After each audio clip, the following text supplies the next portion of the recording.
नमस्कार दोस्तों, स्वागत है आपका आज की हमारी इस क्लास में। तो एस्टेट का रिज़ल्ट आ चुका है और काफ़ी सारे कैंडिडेट्स को ग्रेस मार्क्स भी मिले हैं और रिज़ल्ट अच्छा रहा है। मतलब पेपर काफ़ी लोगों का क्वालिफाई हो गया है। आज की वीडियो में हम लोग बात करेंगे कि अगर आपका पेपर पीजीटी हिंदी से क्वालिफाई हो गया है, आपने पीजीटी हिंदी एस्टेट क्वालिफाई कर लिया है, तो अब आपने क्या करना है। क्योंकि आपने एस्टेट दिया तो ये सोच के कि आपने हरियाणा में अध्यापक बनना है। ठीक है, वैकेंसी तो आपको पता ही है कि जैसे तैसे आती है। ज़्यादातर हरियाणा कौशल रोजगार निगम के माध्यम से कर रहे हैं, लेकिन जैसे कि अफवाहें आ रही थी या आई हैं कि वैकेंसी आने वाली है। ठीक है, और अगर वैकेंसी आती है, क्योंकि रीज़न काफ़ी सारे हैं हरियाणा में, रेस्ट ऑफ हरियाणा में जो मेन सब्जेक्ट है उनकी वैकेंसी आई ही नहीं। जैसे हम हिंदी की बात करें तो हिंदी की भी कोई भी वैकेंसी नहीं है। जो भी है जिसका अभी पेपर होना है सब्जेक्ट नॉलेज टेस्ट, तो सारे मेवात में ही है। टीजीटी हिंदी, पीजीटी हिंदी मतलब मेवात में ही निकाली थी। रेस्ट ऑफ हरियाणा में कोई वैकेंसी नहीं थी। ज़रूरत बहुत है हर स्कूल में टीजीटी पीजीटी हिंदी कोई भी नहीं है, मतलब ज़्यादातर स्कूल में है ही नहीं है। तो अगर वैकेंसी आती है, मतलब एट ए टाइम पे सारी तैयारी नहीं होती, तो आपको अभी से अपनी तैयारी में लग जाना है। तैयारी कैसे करनी है उस चीज़ की हम बात करेंगे। तो जो पीजीटी सब्जेक्ट है आपका, पीजीटी हिंदी, मतलब ये लेक्चरर की पोस्ट है। तो इसके लिए जो आपका पेपर है वो Haryana public service commission conduct करवाएगा। एचपीएससी के द्वारा जो अगला मतलब पेपर लिया जाता है वो लिया जाएगा, और ये पेपर 3 स्टेप में होता है। ठीक है, तो सबसे पहले हम मतलब सारी चीज़ें देखेंगे। तो सबसे पहले आपका होगा स्क्रीनिंग टेस्ट। ठीक है, अब स्क्रीनिंग की तैयारी आपने कैसे करनी है। तो स्क्रीनिंग टेस्ट कितने नंबर का होगा? 100 नंबर का होगा। ठीक है, सबसे पहले स्क्रीनिंग होगा कितने नंबर का? 100 नंबर का। और जिसमें मुख्य रूप से जो 80 क्वेश्चन है ना, वो आपके सब्जेक्ट से रहेंगे। मतलब कि आगे चल के आपका जो भी पेपर होना है, जब भी वैकेंसी आएगी, तो जो वैल्यू है वो आपके सब्जेक्ट की ही ज़्यादा है। क्योंकि 100 में से जो 80% क्वेश्चन है वो आपके सब्जेक्ट से आएंगे। मतलब कि 20 क्वेश्चन ऐसे रहेंगे जिसमें आपसे हरियाणा जी के, टीचिंग एप्टीट्यूड, वो सारी चीज़ें पूछ ली जाएंगी। लेकिन जो 80 क्वेश्चन हैं वो आपके सिर्फ और सिर्फ सब्जेक्ट से रिलेटेड रहेंगे। सिलेबस की बात भी बिल्कुल हम करेंगे। ठीक है, 2 घंटे का आपका समय रहेगा। उसके बाद जरूरी क्या है, इसमें नेगेटिव मार्किंग होगी स्क्रीनिंग में। ठीक है, मतलब कि 4 क्वेश्चन आप गलत करोगे तो आपका 1 नंबर सही भी कट जाएगा। ठीक है, जो मेन चीज़ है वो क्या है कि आपको इसमें 25% नंबर लेने होंगे।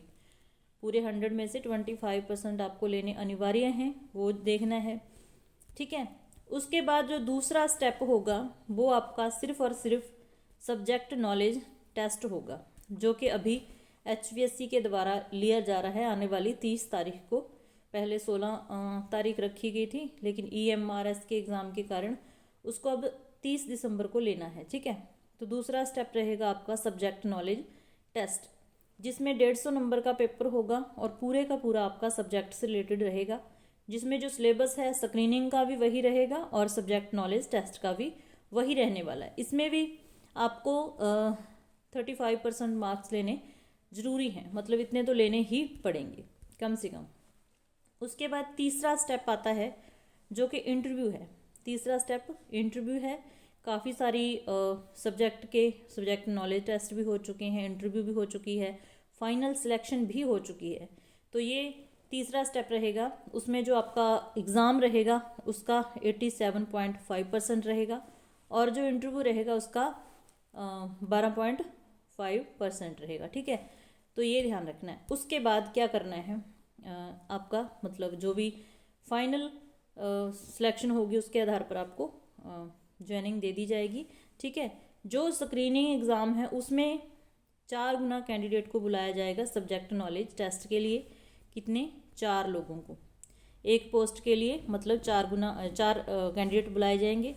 उसके बाद जो आपका सब्जेक्ट नॉलेज टेस्ट रहेगा उसमें 2 गुना बुलाए जाएंगे इंटरव्यू के लिए, और इंटरव्यू में 2 में से एक को रख के एक घर चला जाएगा। ठीक है, तो ये पूरी प्रक्रिया रहेगी एक एचपीएससी के द्वारा एक मतलब टीचर सेलेक्ट करने की। ठीक है, तो अब बात करते हैं सिलेबस, और जिसने अभी से तैयारी करनी है, अपनी पोस्ट को पक्का करना है, वो कैसे करेगा पीजीटी हिंदी के लिए। तो सबसे पहले जो आपका सिलेबस है, आप कहेंगे तो सिलेबस की भी पूरी बातचीत हम करेंगे। ठीक है, सबसे पहले आपने ध्यान रखना है कि जो आपकी एनसीईआरटी है, एनसीईआरटी की 11वीं 12वीं की एनसीईआरटी है, जिसमें टोटल 5 किताबें हैं। ठीक है, 5 किताबें हैं। आरोह भाग 1, आरोह भाग 2, वितान भाग 1, वितान भाग 2।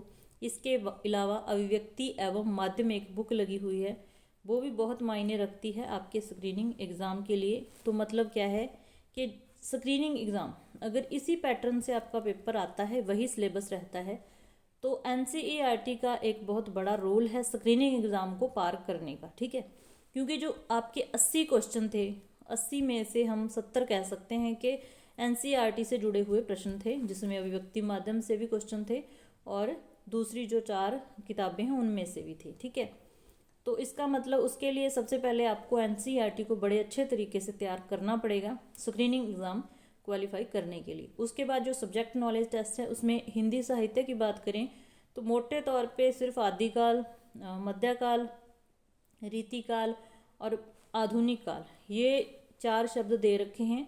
तो इसमें देखा जाए तो सारा हिंदी साहित्य आ जाता है। ठीक है, तो वहाँ से इसके अलावा कुछ छोटी मोटी चीज़ें और दे रखी हैं। ठीक है, तो मतलब कि आपने हरियाणा में अध्यापक बनना है, आपका एस्टेट क्वालिफाई हो गया, आप एलिजिबल हो गए एक पोस्ट के लिए फॉर्म भरने के लिए, पीजीटी हिंदी की पोस्ट के लिए। ठीक है, तो जो दूसरा स्टेप है, आपने स्क्रीनिंग एग्ज़ाम की तैयारी करनी है, उसके लिए आपको एनसीईआरटी को घोट के पी जाना है। ठीक है, उसके बाद मतलब अपना हिंदी साहित्य भी साथ में कवर करते जाना है, क्योंकि सब्जेक्टिव पेपर होगा। और जो आदत ख़राब हो चुकी है ना लिखने वाली, वो हो चुकी है, क्योंकि ऑब्जेक्टिव पेपर होते हैं। तो उस तरीके से अपने आप को तैयार करना है। वैकेंसी जब आएगी तब की बात है वो। फ़िलहाल हम जिस बच्चे को ऐसा लगता है कि मुझे तो अभी से पढ़ना है, उसके लिए ये सारी चीज़ें हैं कि किस तरीके से अपनी जो स्टडी है उसको जारी रख सकता है। ठीक है, तो अपने हिसाब से, क्योंकि एक साथ इकट्ठा टाइम नहीं मिलता, तो थोड़ी थोड़ी करके तैयारी करनी आसान होती है। ठीक है, तो एनसीईआरटी को सबसे पहले आपने पढ़ना है। उसके लिए 1-2 जनवरी से मैं भी एक नई सीरीज शुरू करने जा रही हूँ, जिसमें प्रत्येक रचना जो कि 11वीं 12वीं में दे रखी है, उसके जितने भी एमसीक्यू बन सकते हैं वो मैं बना के क्लास शुरू करती हूँ जल्दी ही। अगर आपने स्क्रीनिंग की तैयारी बड़े अच्छे तरीके से करनी है तो आप चैनल के साथ जुड़ सकते हैं। जानकारी अच्छी लगे तो लाइक भी कर सकते हैं। और ये आपका जो पूरा मतलब एक जो पेपर पैटर्न कह सकते हैं, एक प्रक्रिया से जिससे आपको गुजरना पड़ेगा पीजीटी अध्यापक बनने के लिए, वो सारी है जो फ़िलहाल इन्होंने रखी है। क्योंकि इतनी जल्दी सिलेबस नहीं बदल सकता मेरे अनुसार, और पैटर्न भी नहीं बदल सकता, क्योंकि कोर्ट केस करके फिर ये फाइनल जे सेलेक्ट हुआ है। ठीक है, तो उम्मीद है आपको जानकारी अच्छी लगी होगी। अच्छी लगी तो भाई लाइक कर देना, चैनल पर नए हो तो चैनल को भी सब्सक्राइब कर लेना। मिलते हैं ऐसी फिर नेक्स्ट क्लास में। क्लास देखने के लिए धन्यवाद।